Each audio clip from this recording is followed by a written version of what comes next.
Chapter 16, in which Mendembar cleans up. Mendembar blew out the lantern and set it on the floor. He didn't need it anymore anyway. They were near enough to see by the light of the wizard's torches, even in the shadows. Carrying their buckets, Cimmerian, Morrowind, and Telemaine slipped behind nearby pillars as another wizard came around the corner from the far end of the cave. "Most gracious and powerful head wizard," he said, bowing to Zeminar, "we've checked everything at least once. There's no one outside and no sign of anyone coming. That spell that Zinamon felt before must have just been some sort of natural variation." Behind the pillars, Mendembar winced. The wizards had noticed the locating spell he had sent out earlier. Cimmerian frowned and shook her head at him, but he wasn't sure what she meant by that. Morrowind scowled at them both and put a finger to her lips. "Possibly," Zeminar replied. "I don't want to take any chances, though. The king of the Enchanted Forest has a certain amount of magic, and we don't fully understand it. Call in a few more wizards, just to make sure." "If you don't want to take any chances, we ought to use up the dragon now and get out of here," Dizenel said. "I'm with you," the most recent arrival agreed. "Dragons make me nervous. Are we sure she can't get out?" "If she could, she would have done it right away," Zeminar said. "Don't worry about it. We've put the power of at least an acre of the Enchanted Forest into building that shield, and no one can lower it except us." "Are you sure?" the wizard persisted. "Take a closer look if you're not satisfied," Zeminar said, waving at the glow. "It is impressive," the wizard said, moving nearer, "but the spell is new. How can we be positive? Say, what is that?" At their companion's change of tone, the wizard's head swiveled to look at Kazul. For a frozen moment, no one spoke. Then a wizard at the back said, "It's a cat." Mendembar glanced sideways to see Morrowind shake her head and take a firmer grip on her bucket of soapy water. He grimaced. They only had 6 buckets of soapy water among them, and there were already 11 wizards in the cave. If it came to a fight, they'd be badly outnumbered. "How did a cat get inside the shield?" another wizard asked. "It wasn't there yesterday." "It wasn't there a few hours ago," Dizenel said. "Where did it come from?" "Spread out and search the cave," Zeminar commanded, rising, "and bring in the dragon's bane. Someone is snooping." The wizards fanned out across the cavern and started toward the forest of pillars. There was no way Mendembar and the others could get away without being seen, even if they'd been willing to abandon Kazul to her fate. Mendembar drew his sword. Soapy water or not, he felt better with a weapon in his hand. As the first wizard reached the pillars, he jerked in surprise, then raised his staff. And before he could release whatever spell he'd planned, a shower of soapy water drenched him from head to foot, and the wizard shrieked loudly. "Blast you 6 ways from next Wednesday!" he shouted as he began to melt. "This is the 2nd time you've liquefied me. May you and your pet dragon and your triple-cursed wash water turn purple with orange spots and fall down a bottomless pit." The other wizards stopped in their tracks. "It's Cimmerian," one of them said nervously. "That's Princess Cimmerian to you," Cimmerian said, stepping out from behind the pillar. She held her 2nd bucket in plain sight, ready to throw. "Stay back," Zeminar ordered. "Blast her from a distance." "Cowards," Cimmerian taunted and ducked behind another stone column. "Come and get me." It wasn't going to work, Mendembar told himself, taking a firmer grip on his sword. Zeminar was too clever to let his wizards chase Cimmerian into a maze of stone. They would stay at a safe distance and throw bolts of power into the pillars until they destroyed the maze or killed everyone in it, or both. 3 more wizards came running in. Zeminar stopped them with a gesture. The rest of the wizards backed away from the pillars and lined up across the width of the cave. "Now then," the head wizard said, lifting his staff and pointing it at the pillar Cimmerian had ducked behind. "Like this." Mendembar felt magic swell around the end of the staff. An instant later, before he had time to reach for the magic himself, the spell shot forward and exploded, shattering the pillar and sending chips of rock flying in all directions. "Ow!" Cimmerian's voice cried from somewhere in the shadows. Without thinking, Mendembar Ah, I lost my spot. Mendenbar stepped out from behind his pillar, bucket in one hand, sword in the other, in full view of the wizards. "Over here!" he called. If he could distract them for a minute or two, perhaps Cimmerian could get behind another column. Mendenbar. For an instant, Zeminar looked thoroughly startled. Then he smiled nastily. "How nice to see you! I've been hoping you'd turn up, so we could finish our business at last." As he spoke, Zeminar stepped forward and shifted his staff to point at Mendenbar. Mendenbar raised his sword and stayed where he was. He felt magic building around the staff once more, and decided not to wait to find out what Zeminar intended it to become. Instead, he reached out through the sword and touched the wizard's spell, the same way he touched the threads of the enchanted forest. It was much easier to do here than it had been in the Mountains of Morning. The sword sopped up the spell in an instant.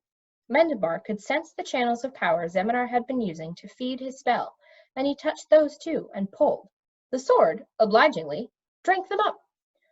"What are you doing?" Zeminar cried in astonishment, lowering his staff. His hair stood out around his head, as wild and tangled as the magical mess he had left on the floor of Mendenbar's castle. "I'm stopping you," Mendenbar said. His whole arm tingled with the power of the sword that the sword had absorbed. If he could just think about the right way to do it. "And a good thing, too," Morwen said from several pillars over. "You're too greedy for your own good, or anyone else's, for that matter." "I'm not greedy," Zeminar protested angrily. "I have every right to—" "You're greedy, all right," Cimmerian said from just behind Mendenbar. "And you wouldn't know what to do with all that power you want, even if you got it. Just look at you. Your hair is like a bird's nest." Zeminar scowled. Mendenbar stared at him, without really seeing him, trying to remember why Cimmerian's words sounded familiar.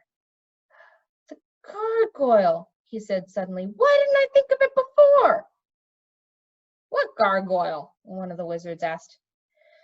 "Never mind him," Zeminar said. "He's only trying to distract us. All together now, blast them!" The line of wizards raised their staffs. Mendenbar grinned and twisted the massive power in the sword, just as he had done 2 days earlier when he had grown tired of the gargoyle's complaints. Soapy water spurted out of the empty air in front of the wizards in a hard, fast stream, as if it were being pumped through an invisible hose. The foaming spray washed over the entire line, thoroughly soaking them all. Puddles grew rapidly on the stones underfoot, and the wizards shouted and slid on their suddenly slippery floor. Several of them dropped their staffs to rub their eyes, which had apparently gotten soap in them. None of them melted. Mendenbar felt a moment of panic. He hadn't been sure that his magically created soapy water would work as well as the buckets, but it didn't seem to be doing anything. The wizards would get themselves together any minute. And what would he do then? "Did you remember the lemon juice?" Cimmerian whispered in his ear. Right," said Mendenbar. He twisted the power again, and another spray of soapy water, this time smelling strongly of lemon juice, squirted over the wizards. To Mendenbar's considerable relief, they collapsed into gooey puddles, one after another. In another moment, there were no wizards left in the cave at all, only staffs, soggy robes, and a great deal of water and soap suds. Mendenbar studied the puddles, then set his bucket of soapy water on the ground. It didn't look as if he'd been eating it anymore. He kept his sword out, however, since he didn't know how many more wizards might still be outside. "Fascinating," said Telemaine. He moved forward and knelt at the edge of the puddle. "This mess appears to be mainly liquefying agent." "It does?" Cimmerian asked. "He means mostly soapy water." "And a good thing, too, or it would take forever to clean up," Morwen said. "Wizards are a nuisance, even when they're gone."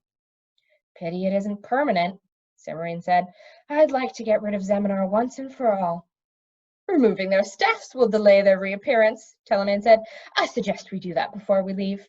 "Good idea," Morwen said. She picked her way between the puddles and began collecting the wizard's staffs. Telemaine went back to studying the puddle. Cimmerian turned to Mendenbar. "Now, if Kazul can just—" "Oh, no." Mendenbar followed Cimmerian's gaze. The glowing golden shield spell still blocked half the cavern, imprisoning Kazul. There was a long silence, and then Cimmerian said, "Telemaine, Were those wizards right when they said that they were the only ones who could take down the spell? What's that? Talaman said, looking up. Really, must you interrupt so constantly? I'm never going to get anything finished at this rate. But think of all the interesting things that you're finding out, Mendenbar said. The shield, for instance. Have you ever seen anything like it before? Now that you mention it, no, Talaman replied, scrambling to his feet. Let me look at it. That was the idea, Cimmerian muttered. They all watched while Talaman examined the shield. He walked from one end to the other, then put a hand gingerly against the glow and pushed. When nothing seemed to happen, he twisted one of his rings and touched the glow. Can you get rid of it? I don't know yet. I'm still checking on the parameters of the primary enchantment. The magician twisted a different ring and touched the glow. This time there was a spark. Yes, Mason.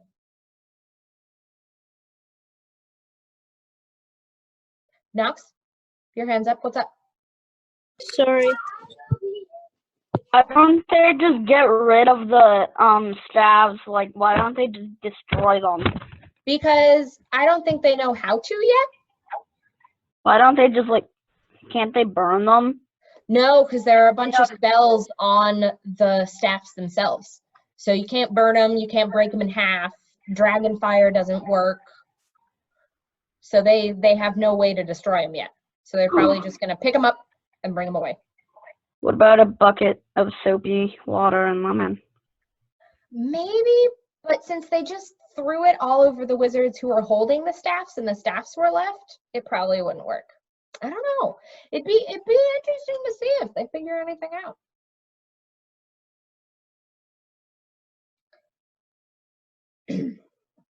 Ah! Telemaine said in a satisfied tone. I suspected as much. Well, are you going to tell us about it? Morwen said as she dropped a load of wizard staffs into a pile against the wall. It's a self-sustaining barrier produced by recirculation of the initial power input, Telemaine explained. Because of the rotation effect, most physical substances cannot pass through the shield in either direction. Unlike the majority of spells, this one needs no exterior energy source, so the usual procedures for dismantling it could be completely ineffective. What does that mean? Cimmerian demanded. The spell keeps itself up. We can't get in or out, and we don't have a way of getting rid of it, Mendenbar translated. Then how did the cat get in? Cimmerian asked, pointing at Morwen's large silver and cream cat, which had climbed onto Kazul's back and laid curled up between her wings. Cats are like that, Morwen said. When he comes out, I'll ask him how he did it, if you want me to. But don't expect too much in the way of an answer. Cats enjoy being mysterious. I don't care what they enjoy, Cimmerian said. We have to get Kazul out of there, and if that cat can help, it's unlikely, Telemaine interrupted, stepping back from the glow. The cat's method of moving through the barrier is, in all probability, useless to anyone else. Fortunately, we have other resources. Telemaine looked at Mendenbar.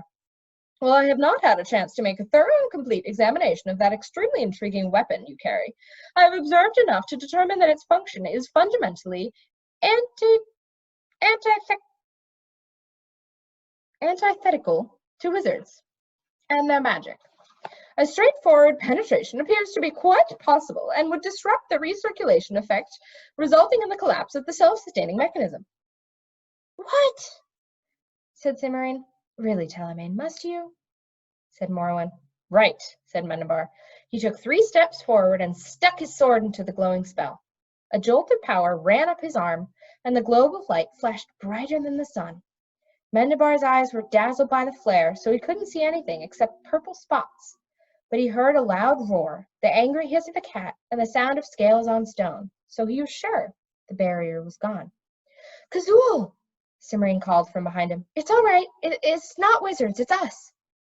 About time, a deep, unfamiliar voice said. Hello, Cimmerian. Morwen. It's nice to see you again. Who are these others? This is Mendenbar, the king of the enchanted forest, Cimmerian answered, and Mendenbar felt her hand on his shoulder. He's the one who let you out. Over there is Telemaine. He's a magician and figured out how to do it. Greetings, your majesty, Mendenbar said, blinking. The purple spots began to fade at last, and he found himself staring into the green-gold eyes of an enormous female dragon. He only just managed to keep himself from backing up automatically. Pleased to meet you. Under the circumstances, most definitely so am I, said the dragon with a smile that showed a large number of sharp-looking silver teeth. How did you manage it? Weren't you watching? Simran asked. Watching what? Kazul replied. I couldn't see anything except what was inside that blasted bubble with me. We could see you. The shielding spell was unidirectional, Telemane put in. The external absorbent effect would enhance its efficiency. Kazul gave Telemane a hard look and smiled again, this time showing all of her teeth. What was that again? Telemane looked at Kazul, then looked at Mendenbar. He frowned in concentration, and finally he said carefully, The shield was a one-way spell. It soaked up everything that tried to get in from the outside and used the energy to make itself stronger. Very good, Marlin said. I was beginning to think you were hopeless. I haven't the slightest idea what you're talking about, Telemane said with dignity. A yowl of complaint made them all turn their heads. The cream and silver cat was standing at the edge of wet, soapy, lemon-scented area where the wizards had melted, shaking his front paws one at a time and eyeing the water with extreme disfavor. Too bad, Morwen told the cat. If you hadn't sneaked in and attracted their attention, Mendenbar might not have been quite so extravagant with the spray. You'll have to get across it yourself. Where's Chaos? The cat blinked disdainfully and began washing his right paw. Kazul snorted softly. If you want to ride, climb up, she told the cat, but you better hurry, 'cause I'm leaving now. Kazul rose to her feet, shaking her wings. The cat looked up from the washing, then took 2 bounds and leapt from the top of a projecting rock. He disappeared behind Kazul's shoulder, and there was a brief sound of claws scraping against scales. Then the cat appeared on Kazul's back, riding comfortably between the dragon's wings, and looking tremendously pleased with himself. Wait a minute, Mendenbar said, as the dragon started toward the other end of the cave. There are many more wizards out there. Good, said Kazul. 4 days is a long time to spend inside a blank bubble. I owe them. Besides, I'm hungry. I should think so, Simran said. Didn't they give you anything to eat? No, and I wouldn't have taken any of it if they had, Kazul said. Her voice became mumbled as her head turned the corner at the far end of the cave. For all I knew, those mumble could have mumbled dragon's bane and everything. I ended up Tokaz. But if there are more wizards, Mendenbar began, and then gave up and hurried after Simran. Clearly, neither she nor Kazul was going to listen to him, and if there were any more wizards outside, it would be better if he and his sword were there to help. And that is the end of that chapter.